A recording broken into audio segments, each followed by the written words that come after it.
অবুজ প্ৰেমৰ ভয়ংকৰ পৰিণাম এখনি ৰহস্যধৰ্মী উপন্যাসখনিৰ 13 নম্বৰ খণ্ডটিলৈ হয়তো এতিয়ালৈকে শুনিছে।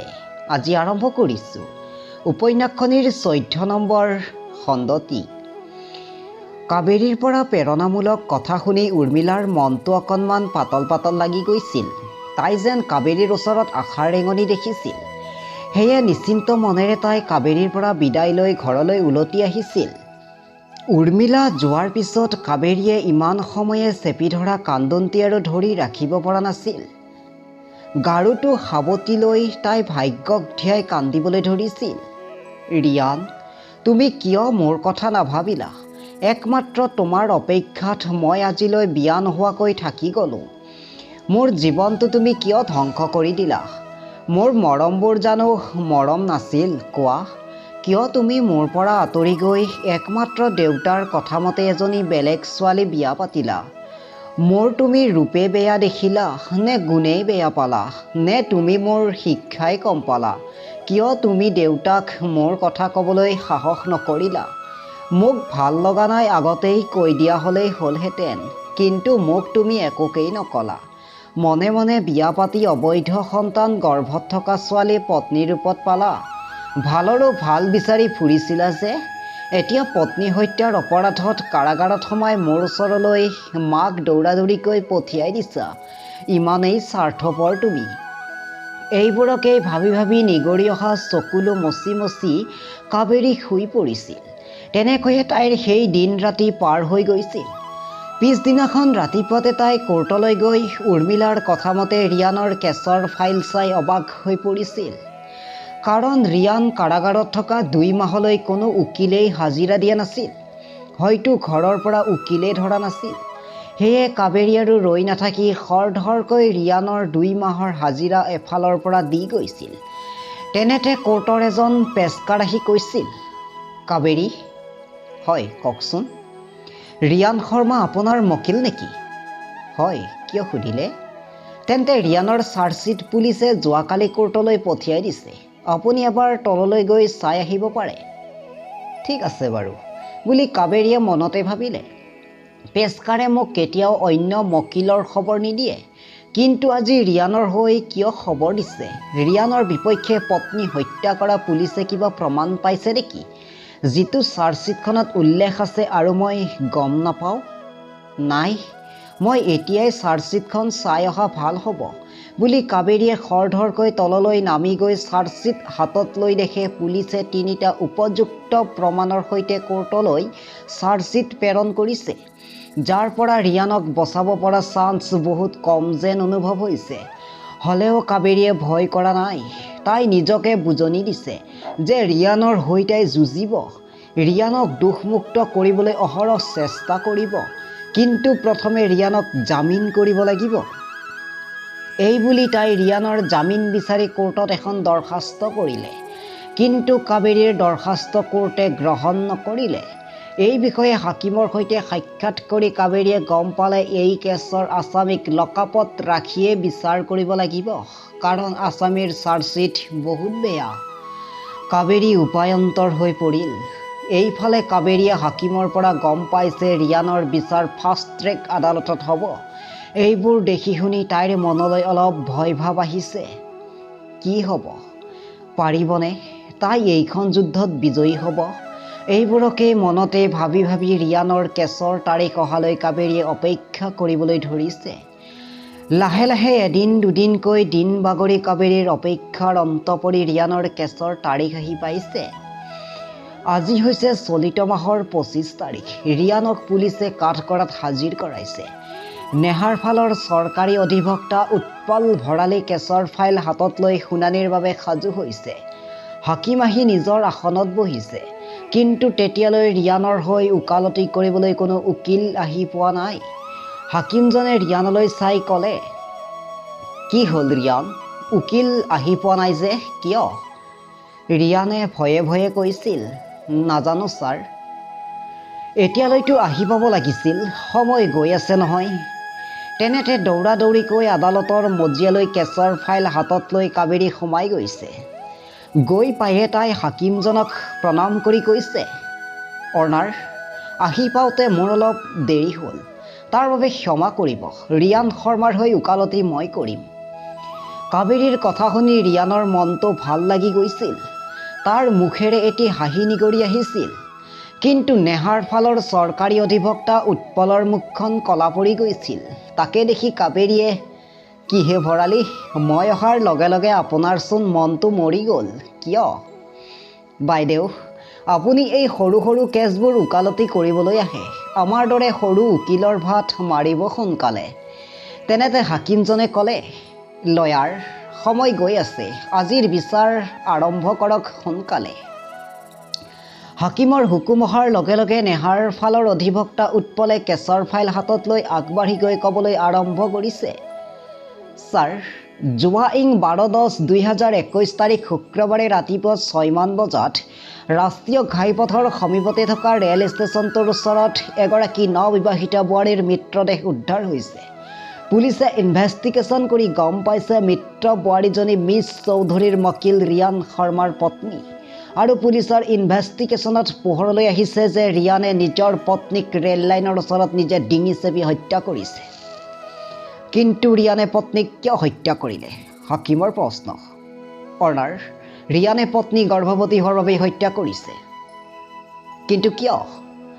কাৰণ ৰিয়ানৰ পত্নীৰ গৰ্ভত থকা সন্তান ৰিয়ানৰ নাছিল। এইবোৰ কি কৈছে? মই সঁচা কথাই কৈছোঁ ছাৰ, কিন্তু মোৰচোন কথাবোৰ ওলট পালট লাগি গৈছে। যিহেতু পত্নী ৰিয়ানৰ, সেয়ে তাইৰ লগত সম্পৰ্ক ৰিয়ানে নকৰি বেলেগে কৰিব নেকি? হয় ছাৰ, সেই সম্পৰ্ক বেলেগেই কৰিছিল। কিন্তু এয়া কেনেকৈ সম্ভৱ সেয়া ৰিয়ানেহে জানিব অৰ্ণাৰ। বাৰু, নেহাৰ গৰ্ভৰ লগত ৰিয়ানৰ DNA টেষ্ট কৰা হৈছিল? হয় অৰ্ণাৰ, এয়া ৰিপৰ্টছ। উকিলৰ পৰা যোৱা ৰিপৰ্ট চাই হাকিমজনে পুনৰ সুধিছিল, ইয়াৰ পৰা প্ৰমাণ হয় গৰ্ভৰ সন্তান ৰিয়ানৰ নাছিল। কিন্তু কাৰ আছিল? সেইটো এতিয়াও পোহৰলৈ অহা নাই অৰ্ণাৰ। অৰ্ণাৰ, ৰিয়ানৰ বিয়া যোৱা মাত্ৰ 2 মাহৰ পিছতেই পত্নী ঢুকাইছিল। আৰু পত্নী মৃত্যু হোৱা সময়ত গৰ্ভত 3 মাহৰ সন্তান আছিল। হয়তো নেহাৰ বিয়াৰ আগতেই কোনো প্ৰেমিকৰ সৈতে সম্পৰ্ক হৈছিল। আৰু সেই প্ৰেমিকৰে অবৈধ সন্তানে গৰ্ভত আহি থিতাপি লৈছিল। যিটো কথা ৰিয়ানে নেহাৰ অজ্ঞাতে গম পাই সহ্য কৰিব পৰা নাছিল। আৰু 2 মাহতে পত্নী 3 মহীয়া গৰ্ভৱতী হোৱাত সমাজৰ আগত লজ্জা নিবাৰণৰ বাবে পৰিকল্পিতভাৱে হত্যা কৰি ৰেল লাইনৰ ওচৰত পেলাই আত্মহত্যাৰ গাপ দিব বিচাৰিছিল। ইমান সময়ে উৎপলৰ কথাবোৰ শুনি মনে মনে বহি থকা কাবেৰী এইবাৰ বহাৰ পৰা উঠি আগবাঢ়ি গৈছিল। অৰ্ণাৰ, ভৰালীয়ে মোৰ মকিলৰ বিৰুদ্ধে মিছা গোচৰ পঞ্জীয়ন কৰিছে। মোৰ মকিলে নিজ পত্নীক হত্যা কৰা নাই। ভৰালী, মিছা কথা, ৰিয়ানে পত্নীক হত্যা কৰিছে। কিবা প্ৰমাণ আছে ভৰালী, মোৰ যে মকিল হত্যাকাৰী? আছে আছে মিছ চৌধুৰী, আপোনাৰ মকিলৰ বিৰুদ্ধে বহুত প্ৰমাণ আছে। অৰ্ণাৰ, নেহাৰ মৃতদেহৰ ওচৰত এই আঙঠিটো উদ্ধাৰ কৰা হৈছে, যিটো আঙঠিত ৰিয়ানৰ নাম স্পষ্টকৈ লিখা আছে। অৰ্ণাৰ, সেই আঙঠিটো আন কাৰোবাৰো হ'ব পাৰে। এইটো নহয় যে মোৰ মকিলৰ নাম ৰিয়ান হ'ল বুলি আঙঠিত লিখি থোৱা নামটো মোৰ মকিলৰেই হ'ব। সেইটো আন কোনোবা ৰিয়ান নামৰ ব্যক্তিৰো হ'ব পাৰে। বাবাহ মিছ চৌধুৰী, আপুনি এইখিনি যুক্তি দৰ্শৰ আগত মকিলক এবাৰ নিজে সুধি ল'ব লাগিছিল, এই আঙঠিৰ গৰাকী মকিল হয়নে নহয়। কাৰণ পুলিচৰ আগত ৰিয়ানে নিজ মুখে স্বীকাৰ কৰিছে এই আঙঠি তাৰেই হয় বুলি। অৰ্ণাৰ, সেইটো মোৰ মকিলে একমাত্ৰ পুলিচৰ ভয়ত নিজৰ আঙঠি হয় বুলি স্বীকাৰ কৰিছে। না আঙঠিত মোৰ মকিলৰ ফিংগাৰ প্ৰিণ্ট পাইছে, না মকিলৰ বিপক্ষে ফৰেনচিক ৰিপৰ্ট দেখুৱাব পাৰিছে। একমাত্ৰ তাত লিখি থোৱা নামৰ সৈতে মোৰ মকিলৰ নাম একেবাবেই পুলিচে এই আঙঠিটো মোৰ মকিলৰ হয় বুলি সন্দেহ কৰিছে। অৰ্ণাৰ, মোৰ মকিল এজন বহুত ভয়াতুৰ মানুহ, যিয়ে নেকি পঁইতাচোৰাৰ ভয়ত পেপুৱা লাগে, তেজ দেখিলে অচেতন হৈ ঢলি পৰে। সেইজন ব্যক্তিয়ে মানুহ হত্যা কেনেকৈ কৰিব পাৰে? মিছা কথা, পুৰুষ মানুহ ইমান ভয়াতুৰ হ'ব নোৱাৰে। আজিকালি নাৰীয়ে পঁইতাচোৰালৈ ভয় নকৰে, তেনে ক্ষেত্ৰত পুৰুষ হৈ ৰিয়ানে পঁইতাচোৰালৈ ভয় কৰে। অৰ্ণাৰ, মিছ চৌধুৰীয়ে এই মিছলীয়া কথাবোৰ কৈ নিজৰ মকিলক দোষমুক্ত কৰিবলৈ বিচাৰিছে। মোৰ হাতত ৰিয়ান যে হত্যাকাৰী হয় তাৰ উচিত প্ৰমাণ আছে। ভৰালী, আপোনাৰ ওচৰত কি প্ৰমাণ আছে দাখিল কৰক সোনকালে।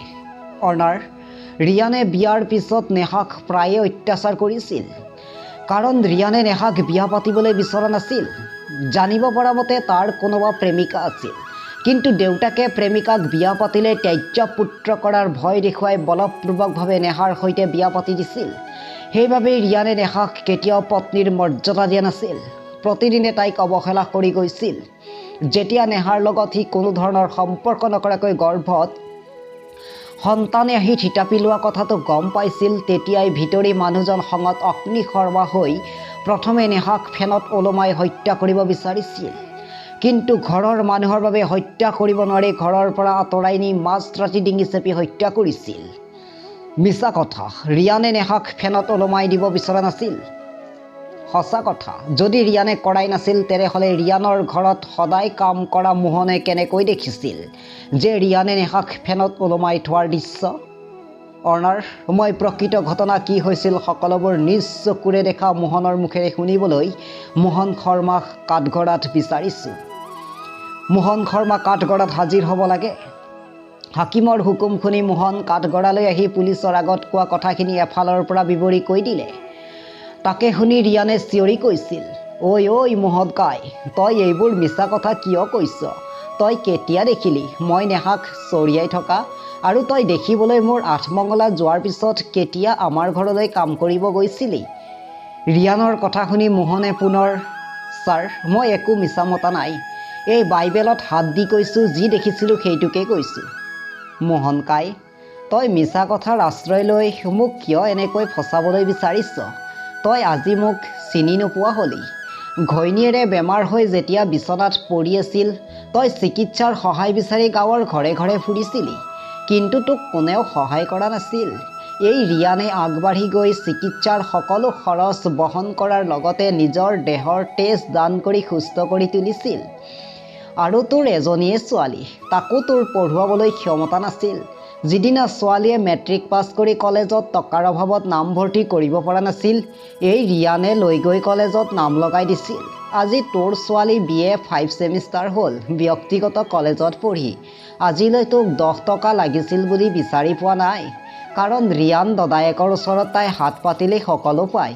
তেনে ক্ষেত্ৰত আজি তই মোক বুলি কৈ ৰিয়ান আদালতৰ মজিয়াতেই কান্দি উঠিছিল। বন্ধু বান্ধৱীসকল, আজিলৈ উপন্যাসখনিৰ 14 নম্বৰ খণ্ডটি ইমানতেই এৰিছোঁ। আকৌ আগলৈ 15 নম্বৰ খণ্ডটিৰ সৈতে সকলোকে লগ পোৱাৰ প্ৰতিশ্ৰুতিৰে আজিলৈ মই নয়ন নাথে বিদায় লৈছোঁ। নমস্কাৰ।